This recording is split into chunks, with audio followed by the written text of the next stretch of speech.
உங்களுக்கு கல்யாணம் ஆயிருந்தா உங்க பொண்டாட்டி உங்க பிள்ளைங்க கூட இருக்க எவனும் எங்கேயும் வரமாட்டான். செத்தா கூட நிறைய பேர் தூக்கி போடுறதுக்கு வர்றதில்லை இப்போ. அதனால நீங்க எல்லாரும் ஒழுக்கமா இருந்தீங்க அப்படின்னா அது உங்களுக்கு நல்லது.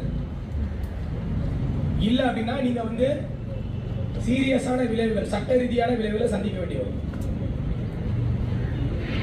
சட்டம் இப்ப முதல்ல மாதிரி இல்லை. முக்கிய குற்ற சட்டங்கள் எல்லாத்தையும் மாத்திட்டாங்க. ரொம்ப ஸ்ட்ரிக்டா இருக்கு. உங்களை பொருளாதார ரீதியாக கூட உங்க எல்லாரையும் முடக்க முடியும். காசு இல்லைன்னா நீங்க கஷ்டப்படுறது மட்டும் இல்லாம உங்க குடும்பங்களும் கஷ்டப்படுவாங்க. ரெண்டாவது, சமூகத்துல அமைதி நிலவணும். அமைதி நிலவனா இந்த குடிச்சிட்டு போய் பக்கத்து தெருவில் சண்டை போடுறது, இல்லை அவன் தெருவில் பைக் ஓட்டிட்டு போய் இடிக்கிறது, அங்கே அடிச்சுக்கிறது, வெட்டிக்கிறது, இந்த ஜல்லிக்கட்டில் பிரச்சனை பண்ணுறது, கோயில் திருவிழாவில் பிரச்சனை பண்ணுறது, ஆடல் பாடலில் பிரச்சனை பண்ணுறது, இல்லை சாயங்காலம் ஒன்றா உட்காந்து குடிக்கிற இடத்துல பிரச்சனை, இந்த மாதிரிலாம் பண்ணிட்டு இருந்தீங்க அப்படின்னா நீங்கள் யாரும் நிம்மதியாக இருக்க முடியாது.